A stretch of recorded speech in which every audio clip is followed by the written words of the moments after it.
नमस्कार दर्शक बंधु आपण मानक मो चैनल को वेलकम। आपण माने वीडियो को देखुछन्ते रे सब्सक्राइब करनंती जल्दी जल्दी 10,000 सब्सक्राइबर कंप्लीट कर दियंतु। मु 100 जण भिकारी को खाइबा को देबी एवं वीडियो मध्ये अपलोड करबी। देखिबा आपण केते दिन भितरे करि परछन्ती कि नै।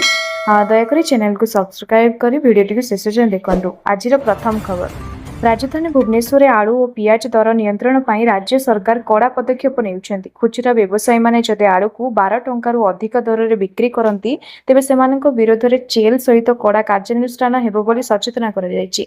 एने भुवनेश्वर अतिरिक्त जिलापाल रमेश जेना अध्यक्षतार आज एक गुरुत्वपूर्ण बैठक बसीथिला। बैठक में खोर्धा जिला जोगाण अधिकारी ज्ञानेन्द्र मिश्र बीएमएस सीएसए और भुवनेश्वर विभिन्न व्यवसायी जोग देइतिले। आलू और पियाज दर नियंत्रण उपरे विस्तृत आलोचना होइतिला। बैठक में स्पष्ट भाव कहुଯାଇଛି जे आलू दर 12 टंका और पियाज दर 20 टंका अधिक हेबाकू दियाजिबो नाही। यह उल्लंघन कले कड़ा कार्यानुष्ठान नियाजिबो। चलंतु जानिबा परवर्ती खबर। गहना किनिबा पूर्व नजर पकांतु केउ सहरे केते रहिछि सुना दर। तेबे जदि आपण आज सुना किनिबा को चाहुचंती बा योजना करिसंती तेबे आप प्रथमे जानि नियंतु आज सुना दर। आज भारतीय बाजार रे 24 कैरेट सुना मूल्य 1,50,930 टंका रहिछि। सेहि परि 22 कैरेट सुना दर 1,38,350 टंका छुंची। सेहि परि राजधानी भुवनेश्वर रे 24 कैरेट सुना मूल्य 10 ग्राम पिछा 1,50,930 टंका रहिथिबा बेले 22 कैरेट सुनार मूल्य 10,000 पिछा 1,38,350 टंका को पहुंची। से बारी मुंबई रे 24 कैरेट मूल्य 1,50,930 टंका और 22 कैरेट मूल्य 1,38,350 टंका रही। नुआ दिल्ली रे 24 कैरेट मूल्य 1,51,080 टंका और 22 कैरेट मूल्य 1,38,500 टंका रही। चलंतु जानिबा परवर्ती खबर। घरोई रंधन गैस समस्या को नहीं उपभोक्ता आउट पाउट होउचंती। ठीक एतिकी बेले पूरी सहरांचल समेत पिपिली कोणार्क निमापड़ा एनसीएसी अंचल पीएनजी जोगाण हेबार सूचना मिली। प्रथमे पूरी सहरांचल समस्त परिवार को पीएनजी संजोग दियाजिबो। पिपिली एनएससी अंचल पीएन संजोग देवा निमंते भित्तिवृत्त प्रस्तुति। सरकार अनुमति मिलवा मात्रे समस्त उपभोक्ता यार सुविधा पाइबे। निमापड़ा और कोणार्क को भित्तिभूमि निर्माण प्रस्ताव रही बोली विभागीय अधिकारी सूचना मिली। अन्य पक्षरे सरकारी दायित्वहीनता पूरी महानगर निगम अंचल 31 और 32 नंबर वार्ड समेत सहरर मात्र 600 परिवार को पीएनजी संजोग दि जाइछि। सहरांचल माटी तले पाइप गैस लाइन बिछेबार धीमा पदक्षेप जोगु सहरर बहु परिवार पीएनजी संजोगरु वंचित अछंती। चलंतु जानिबा परवर्ती खबर। बदलुछि पाणीपाग आगुकू मिलिपारे खरारु त्राही। राज्य तापमात्रा बढ़ी बेले आगुकू 6 पर्यंत राज्यर किछि स्थान रे वर्षा हेपारे बोली पाणीपाग विभाग तरफ सूचना जारी कर जायछि। किंतु सेपटे महाराष्ट्र यूपीएमसी पर्यंत पागर भिन्न भिन्न रंग दृश्यमान हेउछि। अनेक स्थान रे बिना मौसुमी वर्षा कुआपत्थर एवं झड़ फसल नष्ट करिछि। महाराष्ट्र रे बिना मौसुमी वर्षा एवं कुआपत्थर वर्षा चाषी मेरुदंड भांगी देइछि। ए पर्यंत राज्य में 1,22,993 हेक्टर अधिक कृषि क्षेत्र में प्रभावित होइछि। रबी ऋतुर फसल एवं उद्यान फसल एवं एही प्राकृतिक विपर्यय सबुठार अधिक शिकार होइछि। पाणीपाग विभाग आकलन करिछि जे आगामी 3 दिन पर्यंत वर्षा जारी रही पारे, जहा फल खेती आहुरी वृद्धि पाइबार संभावना रही। पाणीपाग विभाग उत्तर प्रदेश एवं मध्य प्रदेश पाई एक बड़ सतर्कता जारी करिछि। चलंतु जानिबा परवर्ती खबर। ओडिशा कर्मचारी भविष्य निधि पांठी घरोई क्षेत्र में काम करुवा लोकों एक गुरुत्वपूर्ण समर्थन स्तंभ भाव में कार्य करे। फलस्वरूप यह संबंधी जेकोसी अपडेट देशर लक्ष लक्ष कर्मचारी उपरे सीधासलख प्रभाव पकई थाए। गत किछि दिन धरी सोशल मीडिया रे एवं अन्य गणमाध्यम प्लाटफर्म रे दाबी हेउछि एवं सरकार पीएफ जमा उपरे सुध हार को 10% को वृद्धि करि पारंती।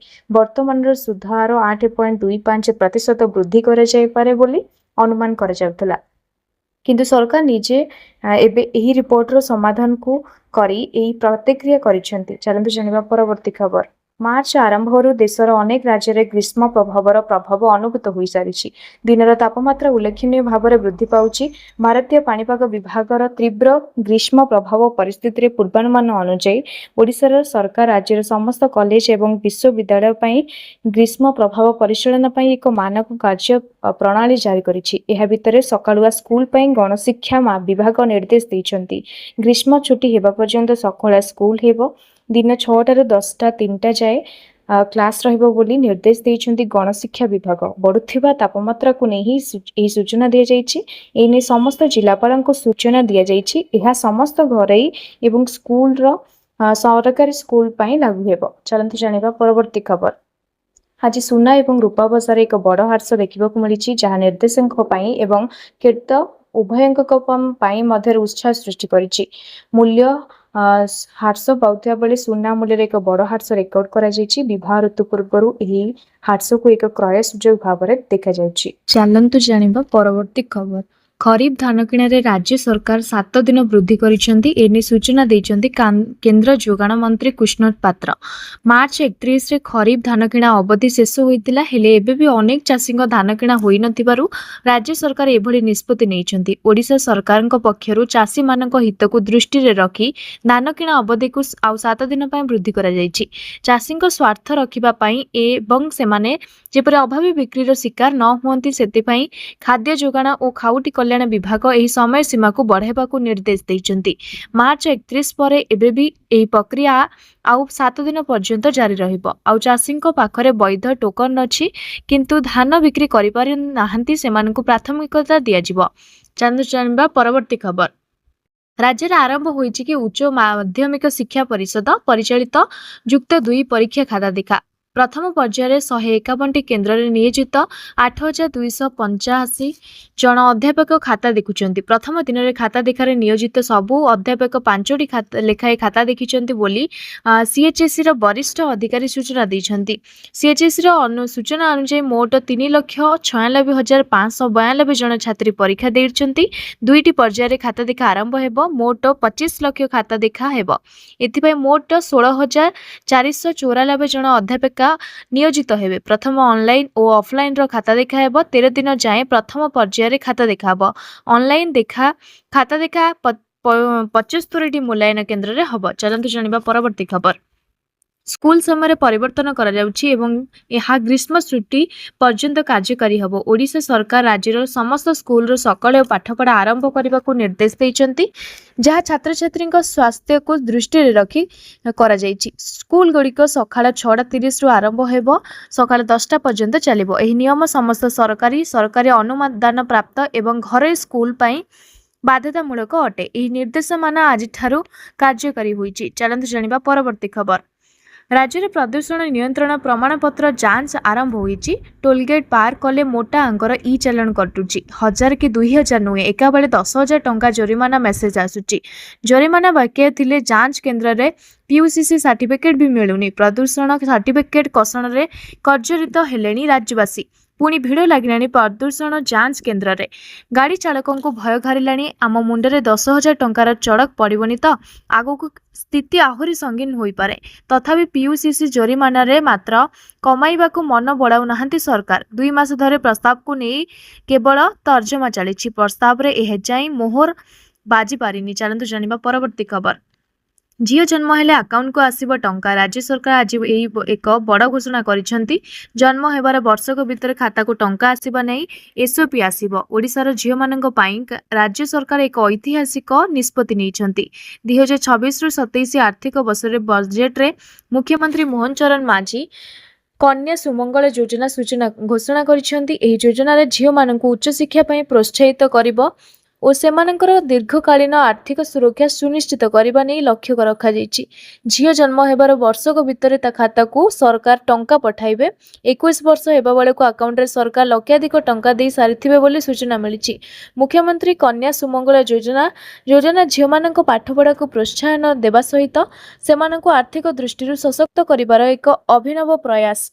एने खूब शीघ्र एसओपी आसीबो। एसओपी चूड़ांत हेबा परे रूपरेखा सामना को आसीबो। बजेट रे घोषणा होइतिबा 3टी योजना पई एसओपी आसीबा नै सरकार योजना करुछंती। ई योजना ओडिशा सरकारक फ्लैगशिप सुभद्रा योजना सह संबंधित भाव कार्य करिवो। ଚାଲନ୍ତୁ ଜାଣିବା ପରବର୍ତ୍ତୀ ଖବର। ଯୁଦ୍ଧର ପ୍ରଭାବ ସିଧାସଳଖ ଅଣ୍ଡା ବଜାର ଉପରେ ପଡ଼ିଛି। ପରିମାଣ ସ୍ୱରୂପ ଓଡ଼ିଶାରେ ଅଣ୍ଡା ମୂଲ୍ୟ ହ୍ରାସ ପାଇଛି। ବଜାରରେ ଅଣ୍ଡା ଦର ହ୍ରାସ ଚାଷୀ ଓ ବ୍ୟବସାୟୀଙ୍କୁ ଚିନ୍ତାରେ ପକାଇଛି। ଓଡ଼ିଶାରେ ଦୈନିକ 1,10,00,000ରୁ ଅଧିକ ଉର୍ଦ୍ଧ୍ୱ ଅଣ୍ଡା ଉତ୍ପାଦନ ହେଉଛି। ଏହା ମଧ୍ୟରୁ ଗଞ୍ଜାମ ଜିଲ୍ଲାର 64 ଫାର୍ମରୁ ନିୟମିତ ପ୍ରାୟ 50 ଲକ୍ଷ ଟଙ୍କା ଅଣ୍ଡା ଉତ୍ପାଦନ ହେଉଛି। ପ୍ରତିଦିନ ରାଜ୍ୟରୁ ଲକ୍ଷ ଲକ୍ଷ ଅଣ୍ଡା ଦେଶ ସହ ବିଦେଶୀ ବଜାରକୁ ରପ୍ତାନି କରାଯାଏ।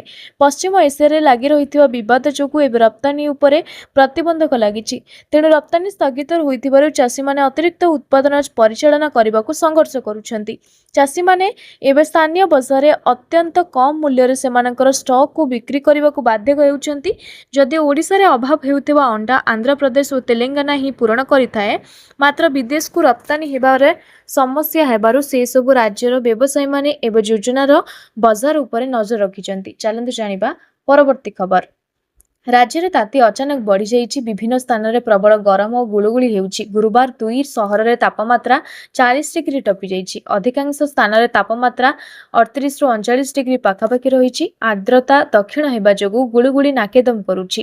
ଆସନ୍ତା 3 ଦିନ ଏଭଳି ସ୍ଥିତି ଲାଗି ରହିବ ବୋଲି ପାଣିପାଗ ବିଭାଗ ଆକଳନ କରିଛି। ଆସନ୍ତା 4 ତାରିଖ ଯାଏଁ ରାଜ୍ୟରେ ଅଧିକ ଗରମ ଓ ଗୁଳୁଗୁଳି ଅନୁଭୂତ ହୋଇପାରେ।